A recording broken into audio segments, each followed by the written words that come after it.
Hello everyone. The Mallu Codist ചാനലിലേക്ക് എല്ലാവർക്കും സ്വാഗതം. പൈത്തൺ പ്രോഗ്രാമിംഗ് ലാംഗ്വേജിനെ കുറിച്ചാണ് നമ്മൾ ഡിസ്കസ് ചെയ്യാൻ പോകുന്നത്. പൈത്തൺ പ്രോഗ്രാമിംഗ് ലാംഗ്വേജ് ഉപയോഗിച്ചിട്ട് എങ്ങനെ കോഡ് ചെയ്യാം, അതുപയോഗിച്ച് ഒരു ആപ്ലിക്കേഷൻ എങ്ങനെ ഉണ്ടാക്കാം തുടങ്ങിയ കാര്യങ്ങളാണ് നമ്മൾ ഡിസ്കസ് ചെയ്യുന്നത്. 1-2 മണിക്കൂർ ലെങ്ത് ഉള്ള വീഡിയോ ചെയ്യുന്നതിന് പകരം പൈത്തണിന്റെ പല കൺസെപ്റ്റുകളെ ചാപ്റ്റർ വൈസ് തിരിച്ചിട്ട് ഓരോരോ ചാപ്റ്ററുകളായിട്ട് നമ്മൾ എക്സ്പ്ലെയിൻ ചെയ്യാണ് ചെയ്യുന്നത്. അങ്ങനെയുള്ള ഫസ്റ്റ് പാർട്ടാണ് ഇൻട്രൊഡക്ഷൻ ടു പൈത്തൺ എന്ന് പറഞ്ഞിട്ടുള്ള ഈ വീഡിയോ. നമുക്ക് തുടങ്ങാം. ഇൻട്രൊഡക്ഷൻ ടു പൈത്തൺ എന്ന് പറഞ്ഞ ഈ വീഡിയോയിൽ പ്രധാനമായും നമ്മൾ 3 കാര്യങ്ങളാണ് നോക്കാൻ പോകുന്നത്. ഒന്ന്, Python as A programming language. രണ്ടാമത്തത്, എന്തുകൊണ്ടാണ് നമ്മൾ പൈത്തൺ പഠിക്കാൻ പോകുന്നത്. മൂന്നാമത്തത്, പൈത്തണിന്റെ ഫീച്ചേഴ്സ് എന്തൊക്കെയാണ് എന്നുള്ളതാണ്. ഈ വീഡിയോയിൽ എല്ലാം ഹൈ ലെവലായിട്ടുള്ള കാര്യങ്ങളാണ് നമ്മൾ പറയുക. അതുകൊണ്ട് തന്നെ പൈത്തണിൽ കോഡ് ചെയ്യാനോ അല്ലെങ്കിൽ പൈത്തൺ കോഡിംഗ് പഠിക്കാനോ ഈ വീഡിയോ പറയുന്ന കാര്യങ്ങൾ അറിയണമെന്നുള്ളത് നിർബന്ധമില്ല. അതുകൊണ്ട് തന്നെ ഈ വീഡിയോ സ്കിപ്പ് ചെയ്യേണ്ട ആൾക്കാർക്ക് സ്കിപ്പ് ചെയ്യാം. എന്നിരുന്നാലും ഇതിൽ പറയുന്ന കാര്യങ്ങൾ ഒരു പ്രോഗ്രാമിംഗ് ലാംഗ്വേജിനെ സംബന്ധിച്ചിടത്തോളം, അത് പഠിക്കുന്ന ആൾക്കാരെ സംബന്ധിച്ചിടത്തോളം അറിഞ്ഞിരിക്കൽ വളരെ നല്ലതായതുകൊണ്ട് ഈ വീഡിയോ കാണാൻ ഞാൻ റെക്കമെൻഡ് ചെയ്യുന്നു. നമ്മൾ പറഞ്ഞു പൈത്തൺ എന്ന് പറയുന്നത് ഒരു പ്രോഗ്രാമിംഗ് ലാംഗ്വേജ് ആണ്. പ്രോഗ്രാമിംഗ് ലാംഗ്വേജിനെ പറ്റി അറിയാത്ത ആൾക്കാരാണെന്നുണ്ടെങ്കിൽ നമ്മൾ അതിനെപ്പറ്റി ഒരു വീഡിയോ മുൻപ് ചെയ്തിട്ടുണ്ട്. ആ വീഡിയോയുടെ ലിങ്ക് ഞാൻ ഡിസ്ക്രിപ്ഷനിൽ ഇടാം, അതുപോലെ തന്നെ മുകളിൽ കാർഡ് രൂപത്തിലും ഇടാം. ആ വീഡിയോ കാണാത്ത ആൾക്കാരാണെങ്കിൽ ദയവായി ആ വീഡിയോ ആദ്യം കാണുക. പൈത്തൺ എന്ന പേര് കേൾക്കുമ്പോൾ ആദ്യം ഒരു ചോദ്യം വരും, എന്താണ് പൈത്തൺ? ഒരു പാമ്പിൻ്റെ പേരൊക്കെ ആരെങ്കിലും ഒരു പ്രോഗ്രാമിംഗ് ലാംഗ്വേജിനുണ്ടോ എന്നുള്ള ഒരു ചോദ്യമാണ് ആദ്യമായിട്ട് വരുന്നത്, അല്ലേ? പൈത്തൺ ഗൈഡോ വാൻ റോസം എന്ന് പറഞ്ഞിട്ടുള്ള ഒരു പുള്ളിയാണ് ഉണ്ടാക്കിയിട്ടുള്ളത്. പുള്ളി ഉണ്ടാക്കുന്ന ഈ പ്രോഗ്രാമിംഗ് ലാംഗ്വേജിന് യുണീക്കായിട്ടുള്ള എന്നാൽ ചെറിയ, അതുപോലെ തന്നെ ഒരു മിസ്റ്റീരിയസ് ആയിട്ടുള്ള പേരിടുന്നതായിരുന്നു പുള്ളി തീരുമാനിച്ചിട്ടുണ്ടായിരുന്നു. പക്ഷേ പുള്ളി അപ്പോൾ അങ്ങനത്തെ ഒരു പേരിനെ തപ്പിക്കൊണ്ടിരിക്കുകയായിരുന്നു. BBC എയർ ചെയ്യുന്ന ഒരു ഷോ ഉണ്ട്. BBC 1970 എയർ ചെയ്തിട്ടുള്ള ഒരു ഷോ ഉണ്ട്, മോണ്ടി പൈത്തൺസ് ഫ്ലൈയിങ് സർക്കസ് എന്ന് പറഞ്ഞിട്ടുള്ള ഒരു കോമഡി സീരീസ് ഉണ്ടായിരുന്നു. അപ്പം പുള്ളി അതിൻ്റെ ഒരു പബ്ലിഷ്ഡ് സ്ക്രിപ്റ്റ് വായിക്കാനിടയായി. അവിടെ നിന്നാണ് പുള്ളിക്ക് ഈ പൈത്തൺ എന്ന് പറഞ്ഞിട്ടുള്ള ഒരു പേര് കിട്ടിയത്. അങ്ങനെയാണ് പുള്ളി ഉണ്ടാക്കിയിട്ടുള്ള ഈ പ്രോഗ്രാമിംഗ് ലാംഗ്വേജിന് പൈത്തൺ എന്ന് പറഞ്ഞ പേര് പുള്ളി ഇട്ടിട്ടുള്ളത്. ഇനി നമ്മുടെ അടുത്ത ചോദ്യം, എന്തുകൊണ്ടാണ് നമ്മൾ പൈത്തൺ പഠിക്കാൻ പോകുന്നത്? ഉത്തരം എളുപ്പമാണ്. പൈത്തൺ വളരെ എളുപ്പമാണ് പഠിക്കാൻ. പൈത്തൺ വളരെ എളുപ്പമെന്ന് വെച്ച് കഴിഞ്ഞാൽ നമുക്കിപ്പം നമ്മുടെ ഈ വീഡിയോയുടെ ഉദ്ദേശം എന്താണെന്ന് വെച്ച് കഴിഞ്ഞാൽ എല്ലാവർക്കും ഏറ്റവും എളുപ്പത്തിൽ മനസ്സിലാവുന്ന രീതിയിൽ പ്രോഗ്രാമിംഗ് ലാംഗ്വേജസിൻ്റെ കൺസെപ്റ്റുകളും അതുപോലെ തന്നെ കോഡിങ്ങും ഒക്കെ പഠിക്കുക എന്നുള്ളതാണ്. ഈ വീഡിയോ കാണുന്ന ആൾക്കാർ ടെക്നിക്കൽ സൈഡിൽ നിന്ന് വരുന്ന ആൾക്കാരുണ്ടായിരിക്കും, നോൺ ടെക്നിക്കൽ സൈഡിൽ നിന്ന് വരുന്ന ആൾക്കാരുണ്ടായിരിക്കും.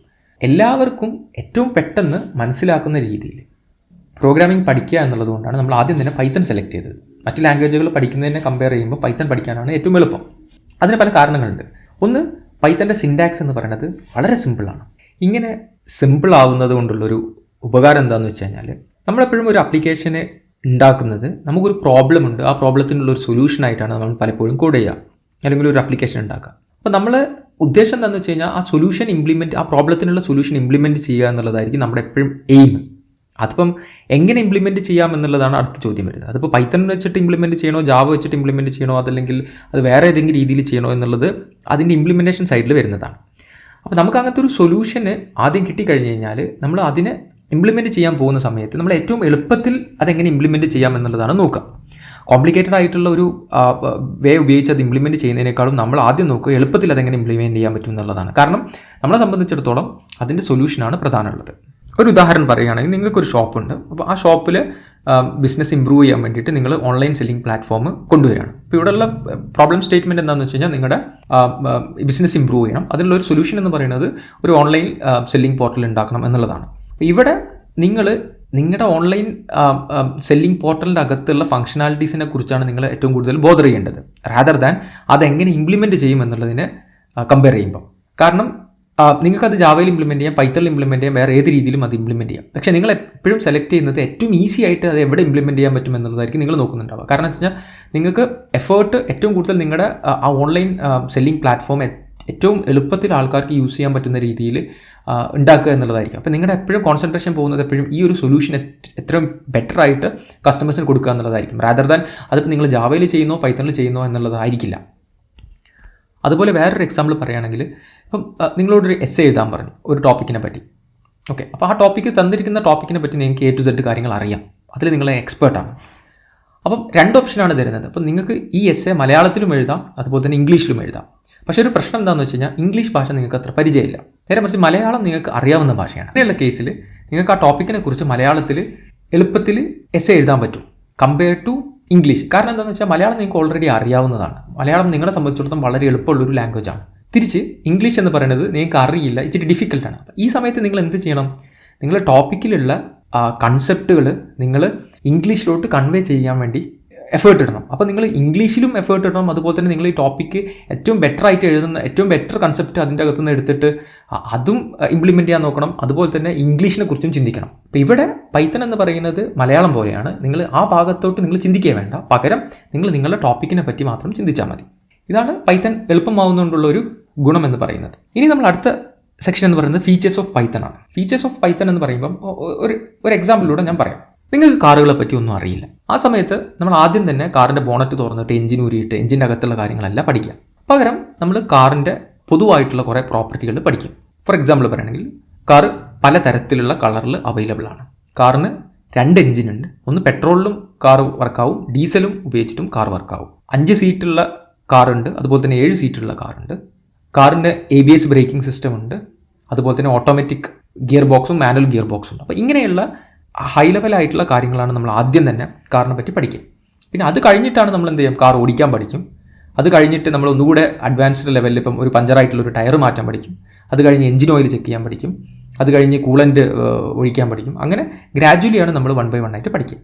അതുപോലെ തന്നെ നമ്മൾ ആദ്യം പൈത്തനെ പറ്റി പഠിക്കുമ്പം കോഡിങ് സ്റ്റാർട്ട് ചെയ്യുന്നതിന് മുന്നേ നമ്മൾ പൈത്തന് കുറച്ച് ഫീച്ചേഴ്സ് ഉണ്ട്. അപ്പോൾ ആ ഫീച്ചേഴ്സ് എന്തൊക്കെയാണ് എന്നുള്ളതാണ് നമ്മൾ ഡിസ്കസ് ചെയ്യാൻ പോകുന്നത്. ഒന്ന് നമ്മൾ പറഞ്ഞു, ഫീച്ചറിൽ ഒന്ന് നമ്മൾ ഓൾറെഡി പറഞ്ഞു, വളരെ എളുപ്പമാണ്, simple and easy to learn ആണ്. അപ്പോൾ ഇത് നമ്മൾ പൈത്തൺ എടുക്കാനുള്ള കാര്യം നമ്മൾ ഓൾറെഡി പറഞ്ഞെന്ന് തോന്നും. എന്താണെന്ന് വെച്ച് കഴിഞ്ഞാൽ ഇപ്പം ഏതൊരാളാണെങ്കിലും പുറത്തുള്ള ടെക്നിക്കൽ ഫീൽഡിൽ നിന്ന് വരുന്ന ഒരാളാണെങ്കിലും നോൺ ടെക്നിക്കൽ ഫീൽഡിൽ നിന്ന് വരുന്ന ഒരാളാണെങ്കിലും കോഡിംഗ് പഠിക്കുക എന്നുള്ളതാണ് നമ്മുടെ ഈ ട്യൂട്ടോറിയൽസിലൂടെയുള്ള നമ്മുടെ ഉദ്ദേശം. ഇതിന് മുന്നേ പ്രോഗ്രാമിംഗ് ലാംഗ്വേജ് പഠിച്ചിട്ടുള്ള ഒരാളാണെന്നുണ്ടെങ്കിൽ അയാളെ സംബന്ധിച്ചിടത്തോളം പുതിയൊരു പ്രോഗ്രാമിംഗ് ലാംഗ്വേജ് പഠിക്കുക എന്ന് പറഞ്ഞാൽ അത്ര ചാലഞ്ചിങ് ആയിരിക്കില്ല. പക്ഷേ പ്രോഗ്രാമിംഗ് ലാംഗ്വേജ് പഠിക്കാത്ത അല്ലെങ്കിൽ ഇതിനെപ്പറ്റി അറിയാത്ത ഒരാളെ സംബന്ധിച്ചിടത്തോളം വേറെ കോംപ്ലിക്കേറ്റഡ് ആയിട്ടുള്ളൊരു ലാംഗ്വേജിന് പഠിക്കുന്നതിനേക്കാളും ഏറ്റവും എളുപ്പത്തിലും ഈസിയിലും പഠിക്കാൻ പറ്റും പൈത്തൺ. അതിൻ്റെ ഒരു ഫീച്ചർ അതന്നെ, പൈത്തണിൻ്റെ ഒരു ഫീച്ചർ അത് വളരെ സിമ്പിളാണ് എന്നുള്ളത് തന്നെയാണ്. രണ്ടാമത്തേത് ഫ്രീ ആൻഡ് ഓപ്പൺ സോഴ്സ് ആണ്. ഫ്രീ ആൻഡ് ഓപ്പൺ സോഴ്സ് എന്ന് പറഞ്ഞു കഴിഞ്ഞാൽ പൈത്തണിൽ അവൈലബിൾ ആയിട്ടുള്ള കോഡുകൾ നിങ്ങൾക്ക് റീയൂസ് ചെയ്യാൻ പറ്റും. അതുപോലെ തന്നെ അത് മോഡിഫൈ ചെയ്തിട്ട് വീണ്ടും നിങ്ങൾക്ക് പബ്ലിഷ് ചെയ്യാൻ പറ്റും. അതുപോലെ തന്നെ അത് നിങ്ങൾക്ക് കൊമേഴ്ഷ്യൽ പർപ്പസിന് ഡിസ്ട്രിബ്യൂട്ട് ചെയ്യാനും പറ്റും. ഫ്രീ ആൻഡ് ഓപ്പൺ സോഴ്സ് ആണ്. അതുകൊണ്ട് തന്നെ അതൊരു പ്രൊപ്പറേറ്ററി കോഡല്ല. ഫോർ എക്സാമ്പിൾ പറയുകയാണെങ്കിൽ ഇപ്പം നമ്മുടെ വിൻഡോസ് OS ഓപ്പറേറ്റിംഗ് സിസ്റ്റം എന്ന് പറയുന്നത് പ്രൊപ്പറേറ്ററി ആണ്. പ്രൊപ്പറേറ്ററി എന്ന് ഉദ്ദേശിച്ച് കഴിഞ്ഞാൽ അതിൻ്റെ അകത്ത് അപ്പോൾ വിൻഡോസിൻ്റെ ഒരു കോഡ് നിങ്ങൾക്ക് എടുത്തിട്ട് അത് എഡിറ്റ് ചെയ്തിട്ട് നിങ്ങൾക്ക് മോഡിഫൈ ചെയ്യാൻ പറ്റില്ല, അത് ഇല്ലീഗലാണ്. നേരെ മറിച്ച് ആൻഡ്രോയിഡ് ഓപ്പറേറ്റിംഗ് സിസ്റ്റം, മൊബൈലിലുള്ള ആൻഡ്രോയിഡ് ഓപ്പറേറ്റിംഗ് സിസ്റ്റം എന്ന് പറയുന്നത് ഓപ്പൺ സോഴ്സ് ആണ്. അതായത് ഇപ്പം OnePlus എന്ന് പറഞ്ഞ കമ്പനിക്ക് ആൻഡ്രോയിഡ് എടുത്തിട്ട് അവരുടെ ഫോണിനെ ഒപ്റ്റിമൈസ് ചെയ്യുന്ന രീതിയിൽ അതിനെ മോഡിഫൈ ചെയ്തിട്ട് ഡിസ്ട്രിബ്യൂട്ട് ചെയ്തിട്ട് സെല് ചെയ്യാം. അതുപോലെ തന്നെ MIയുടെ ഫോണാണെന്നുണ്ടെങ്കിൽ അവർക്ക് ആൻഡ്രോയിഡ് ഓപ്പറേറ്റിംഗ് സിസ്റ്റം എടുത്തിട്ട് അതിന് അവരുടെ രീതിയിൽ കസ്റ്റമൈസ് ചെയ്യാം, അവരുടെ രീതിയിൽ പുതിയ ഫംഗ്ഷനാലിറ്റീസ് ആഡ് ചെയ്യാം. Free and open source code ആയതുകൊണ്ടാണ്. അടുത്തത് ഹൈ ലെവൽ ലാംഗ്വേജസ് ആണ്. എന്താണ് ഹൈ ലെവൽ ലാംഗ്വേജസ്? പൈത്തൺ ഒരു ഹൈ ലെവൽ ലാംഗ്വേജ് ആണ് എന്ന് പറയും. മെയിൻലി 2 ടൈപ്പ് പ്രോഗ്രാമിംഗ് ലാംഗ്വേജ് ആണുള്ളത്. ഒന്ന് ലോ ലെവൽ പ്രോഗ്രാമിംഗ് ലാംഗ്വേജും ഒന്ന് ഹൈ ലെവൽ പ്രോഗ്രാമിംഗ് ലാംഗ്വേജും. നമ്മൾ പറഞ്ഞു കമ്പ്യൂട്ടറിന് മനസ്സിലാവുന്ന ഒരേ ഒരു ഭാഷ 0ഉം 1ഉമാണ്, അതായത് ബൈനറിയാണ്. അത് നമ്മൾ ബൈനറി ലാംഗ്വേജ് എന്നോ അതല്ലെങ്കിൽ മെഷീനിന് മനസ്സിലാകുന്ന ലാംഗ്വേജ് ആയതുകൊണ്ട് മെഷീൻ ലാംഗ്വേജ് എന്നും പറയും. ആത്യന്തികമായിട്ട് നമ്മൾ എഴുതുന്ന കോഡ് എക്സിക്യൂട്ട് ചെയ്യേണ്ട ആൾ നമ്മുടെ കമ്പ്യൂട്ടറിൻ്റെ അകത്തുള്ള പ്രൊസസ്സറാണ്. ഈ പ്രൊസസ്സറിന് മനസ്സിലാകുന്ന ഒരേ ഒരു ഭാഷ 0ഉം 1ഉമാണ്, ബൈനറിയാണ്. അതുകൊണ്ട് ഇതിന് ബൈനറി ലാംഗ്വേജ് എന്ന് പറയുന്നു, അതല്ലെങ്കിൽ മെഷീൻ ലാംഗ്വേജ് എന്ന് പറയുന്നു. ഇത് എഴുതി ഉണ്ടാക്കുക എന്ന് വെച്ച് കഴിഞ്ഞാൽ ഭയങ്കര ബുദ്ധിമുട്ടാണ്, അത് മെയിൻറ്റെയിൻ ചെയ്യാനും ഭയങ്കര ബുദ്ധിമുട്ടാണ്. ഇങ്ങനത്തെ ലാംഗ്വേജുകളെയാണ് നമ്മൾ ലോ ലെവൽ ലാംഗ്വേജ് എന്ന് പറയുന്നത്. ഇനി ഹൈ ലെവൽ ലാംഗ്വേജ് എന്ന് പറയുന്ന കൺസെപ്റ്റ് ഉണ്ട്. ഹൈ ലെവൽ ലാംഗ്വേജ് എന്ന് പറയുന്നത് നമ്മൾ മനുഷ്യന്മാർക്ക് മനസ്സിലാവുന്ന രീതിയിൽ ഉള്ള ലാംഗ്വേജുകളാണ് ഹൈ ലെവൽ ലാംഗ്വേജ് എന്ന് പറയുന്നത്. അതായത് ഇപ്പം നിങ്ങൾ എഴുതിയിട്ടുള്ള ഒരു കോഡ് എനിക്ക് വായിച്ചാൽ മനസ്സിലാവും, ഞാൻ എഴുതിയിട്ടുള്ള ഒരു കോഡ് നിങ്ങൾക്ക് വായിച്ചാലും മനസ്സിലാവും. High level languages.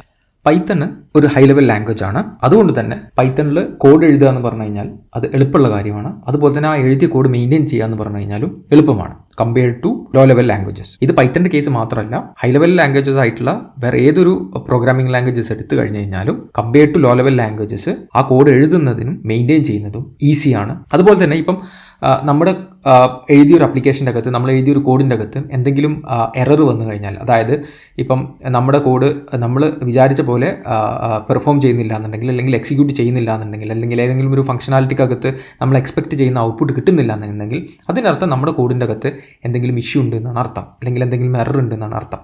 അപ്പോൾ ആ ഒരു ഇഷ്യൂ കണ്ടുപിടിക്കുന്നതിന് നമ്മൾ ഡീബഗ്ഗിംഗ് എന്ന് പറയും. ആ ഡീബഗ്ഗിംഗ് ചെയ്ത് കഴിഞ്ഞിട്ട് അങ്ങനെ കിട്ടുന്നൊരു ബഗ്ഗിനെ ഫിക്സ് ചെയ്യുന്ന പ്രോസസ്സ് ഹൈ ലെവൽ ലാംഗ്വേജസിൻ്റെ കേസിൽ എളുപ്പമാണ് compared to low level language. അടുത്തത് ഫീച്ചറായിട്ട് പറഞ്ഞത് പൈത്തൺ ഒരു ഇൻ്റർപ്രറ്റഡ് ലാംഗ്വേജ് ആണ് എന്നുള്ളതാണ്. ഇവിടെയും 2 ടൈപ്പ് ഓഫ് ലാംഗ്വേജുകളുണ്ട്, പ്രോഗ്രാമിംഗ് ലാംഗ്വേജുകളുണ്ട്. ഒന്ന് ഇൻ്റർപ്രറ്റഡ് ലാംഗ്വേജ് ഉണ്ട്, അതുപോലെ തന്നെ കമ്പൈൽഡ് ലാംഗ്വേജ് ഉണ്ട്. അപ്പോൾ ഈ വേർഡ് കേൾക്കുമ്പോൾ കൺഫ്യൂഷനൊന്നും ആവണ്ട, അതായത് വേർഡ് കേൾക്കുമ്പോൾ ഭയങ്കര കോംപ്ലക്സ് ആയിട്ട് തോന്നുന്നു വേണ്ട. ഒരു എക്സാമ്പിൾ ഞാൻ പറയാം.